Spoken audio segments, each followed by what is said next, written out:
Good afternoon, I'm Stacey Leska with the Los Angeles Times. 2014 is looking like the season of monsters on TV, and joining me to discuss the latest gruesome edition, The Strain, is Mary McNamara and Patrick Day. Guys, Hello. Thanks so much for getting up from your nightmares from last night. That show is terrifying.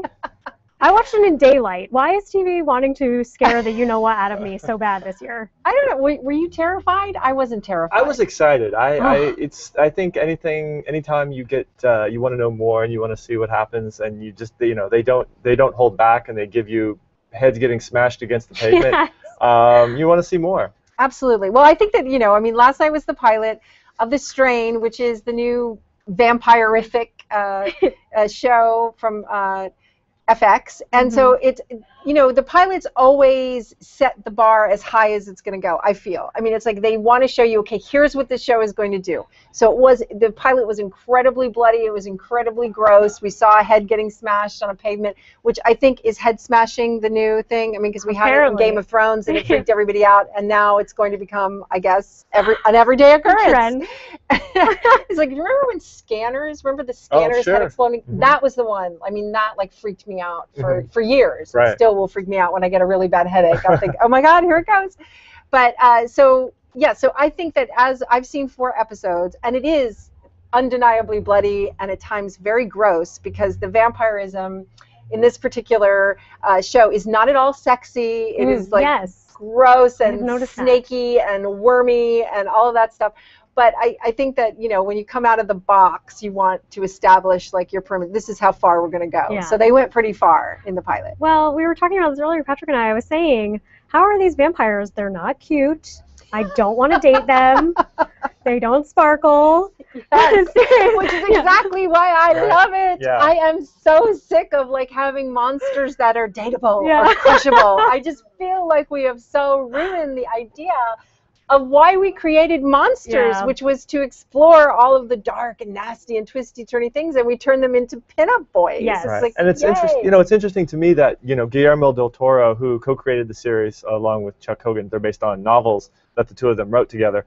That they took the structure of Dracula, who's the original sort of sexy romantic vampire, and then they took the sexy romantic vampire out and replaced it with just these god-awful creatures with the things that shoot out of their throat and just horrifying. Yeah. Well, I just want to say, I mean, Dracula, the original Dracula, he was not sexy. I mean, the novel was about sex, but the actual vampire was not sexy. He was like an old, creepy guy. Remember? Jonathan Harker goes, no, he doesn't come and like seduce them like dating. He comes and he feeds off of Lucy and he turns her into a vampire. And then Mina becomes, is stalked too, but he's not a person. Mm-hmm. Like, he's a creature. Mm-hmm. And Renfield, his little sidekick, is in the madhouse eating flies and moths and scratching things.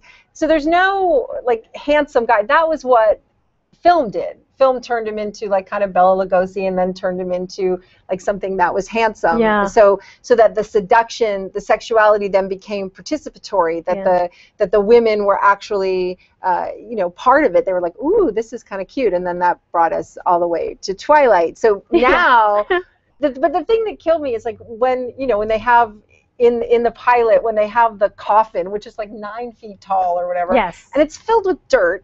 And it's covered with skulls and, all this stuff. And all these people are going, they're calling it the cabinet. And they're going, I wonder why there's dirt in it. And you're just like going, so no one has read Dracula? Because that, of course, is how he has to be transported over, with his ground. He has to have his dirt with him and all this stuff. It's just like, but that's part of the fun. They're too clinical for that. They're still too CDC professional about it. Yes. Speaking of CDC, so this actually has a pretty great cast to it too. Corey Stoll, of course, from House of Cards. Mm-hmm. I just feel like every time you see his character, though, you're, in anything, you're like, well, you're gonna die pretty soon.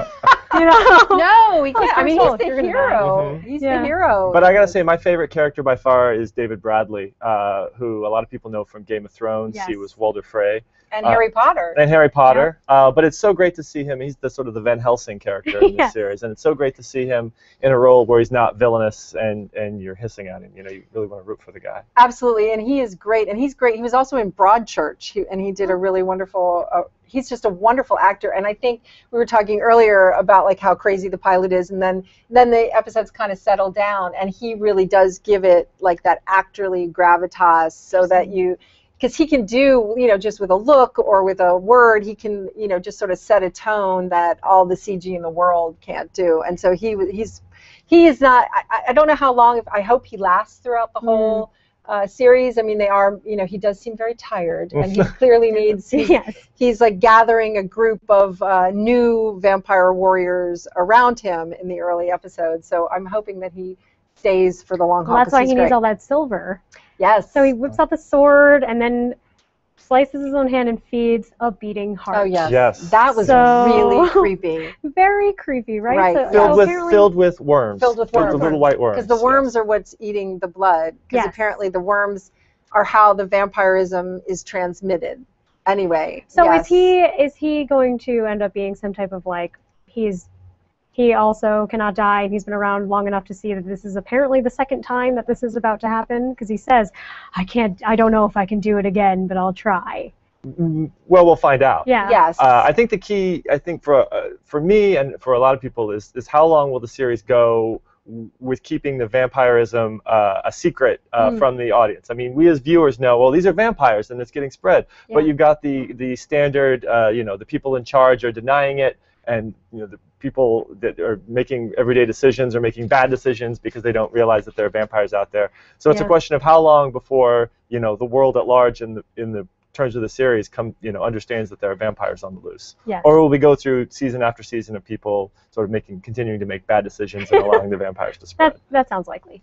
Did you find yourself yelling at the screen? Sure. Yeah, I did too, especially in the pilot. But then I decided that was like part of the fun. Yes. It was like, because we've gotten to a point, you know, where we have romanticized monsters, and also where there's like this kind of winking knowingness about all of our monsters' tales. And this is like a return to, okay, let's pretend we never heard of any of these people. And so you have all of these dead people, and the blood has been sucked from them. I wonder what it could be, despite there being a box full of dirt on the same plane. And so it's like, but it's really fun, I think, to like be going, don't open the hatch. You know, and they're always walking. They're going down into basements, like alone. You know, they're like following the mysterious noise instead of like running the hell away. You know, I mean, it's like all of these things. It's just like it's old-fashioned monster stuff, and I just think it's really great. And the other great character, well, first of all, I do want to say, you know, shout out to any show that has the CDC agent being the hero. Yes. It's like,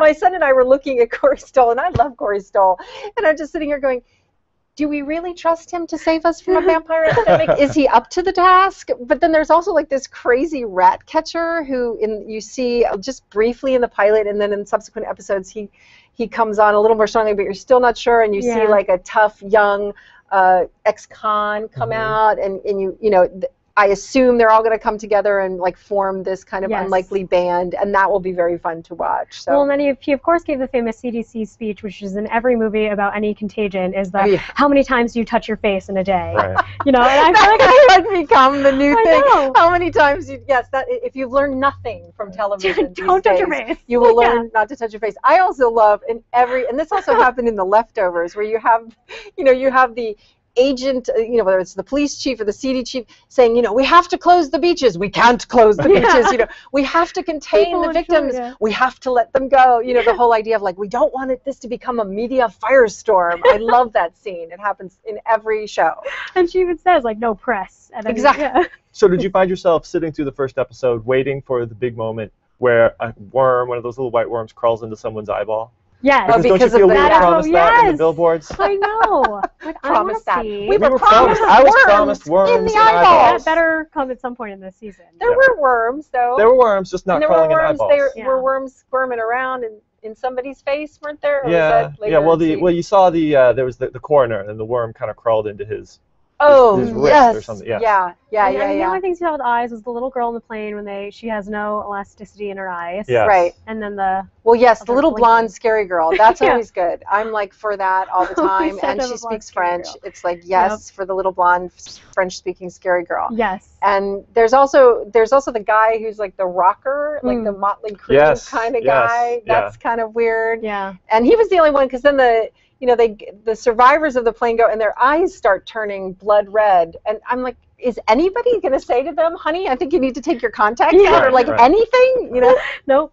That's the thing. It was all about the eyes, and then it didn't deliver exactly. I know. Well, I think they have, when you have a smashed head. Did we see the creature in the pilot? I don't think. Yes. You Well, see he comes it like sort of rears up. Yeah.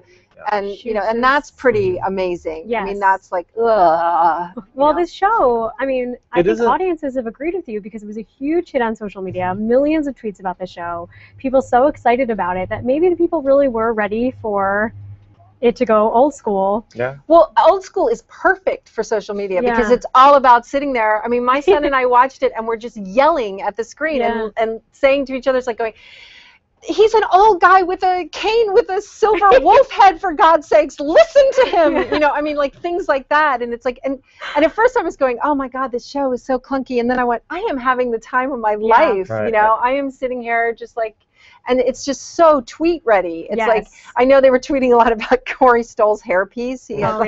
I know. But it'll be exciting. Cage just missing his hairpiece. Make him look younger, though. It'll be exciting as the episodes go on. Right now, for the first episode, we've got a team of CDC members trying to figure out what's going on. But it seems like, based on what we saw in the first episode, that you'll have this ex-con guy, you'll have this exterminator guy, and once you get all of these disparate characters coming together, and it's not just another team trying to solve a problem, I think that'll be really interesting. The A-team of monsters. Right, it'll be interesting to see all those different people. And I'm just really happy that none of them are like hackers. Like whenever you assemble one of there's always somebody on their computer, and it's like, I don't think computers are going to be involved in dealing with this. I think this is all going to be like... That's his name, right? It's F? Ephraim, so it's short for F. I actually had to look that. I'm like, why are they calling him F? Because I guess in the pilot they briefly say he's Ephraim, but if you look at the credits, he is Ephraim. But he's maybe like the real actual virus hacker, rather. Yes. Right. That's a good, it's like the virus is finally back to the concrete version of the virus. Real version. Yeah. But it's going to be really interesting, and also to learn like the kind of twistings and turnings of how this thing spreads. And then we also have like the horrible German guy, and then we have the horrible old business guy who clearly thinks this is somehow going to give him eternal life. So you've got like all these really great, iconic characters just like moving and grooving. And I just love it because it's not pretentious. Like I feel like we've gotten to a point, like with Penny Dreadful and where like everybody seems to think, oh, we have to go all literary and fey and all this stuff instead of like just give us our monsters. We want to fight our monsters. Yeah, it'll be interesting to see if the series takes off, if people, because it's based on a book series, a trilogy of books. It'll be interesting to see if people go out and just read those books. I mean, they're not as daunting as the Game of Thrones books. They're not these 1,000-pound monsters. They're 3 books. They're around 300 to 400 pages. And I think people, if they really want to know what happens, they can read it probably over a week or 2. I know, but I don't, it's like I don't want to know. I've already started it. Now I can't ruin it. I don't want to know. It's like the same with Game of Thrones. I mean, you had read Game of Thrones before it came on. That's different. But it's like, I don't want to go. Now you don't. Ultimate spoiler. Well, it's a great summertime read, great summertime watch. Besides this, what other good summertime TV are you guys watching? There's a bunch of really good miniseries out. There is. Well, there's a lot of The Last Ship is on TNT. That's really good. There's see what else. I'm just Extant. Extant is great. We're excited about Extant. That's my new tagline. Isn't it cute? And that's another good sci-fi one that's kind of like an old-fashioned, because it's Spielberg's old-fashioned storytelling. And The Divide is coming on WeTV. It's first scripted drama, original scripted drama. That's a very good show. Let's see what else. What else are we watching? Three Musketeers is it still on? Or maybe it's done. I can't remember. Isn't that awful? Still, it doesn't matter. So much TV, you're like lost. We've lost everything. Well, Patrick, what are you watching this summer? I'm behind. I'm actually still catching up on the last 3 episodes of Fargo.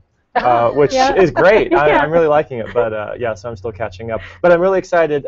They just debuted the first trailer for Doctor Who, the new season, over the weekend, and it looks to be very dark and foreboding, which I'm really looking forward to. I know, it's like, but summer, it's like it used to be the dead time, and now there are all these new shows, and there's like a bunch of new shows coming up next week that are, you know. I know, I feel like my TV calendar is more fall this summer than it is in the fall. Yes, it's crazy. Well, guys, thank you so much for making me watch a horrifically scary show at 9 a.m. in the morning. Really appreciate it. I will make sure to repay the favor soon. It gets your adrenaline going. I know. I'm ready for a Monday now. Well, if you guys have any TV shows that you want us to watch and talk about on Talking TV, make sure to hit us up on Twitter at LA Times.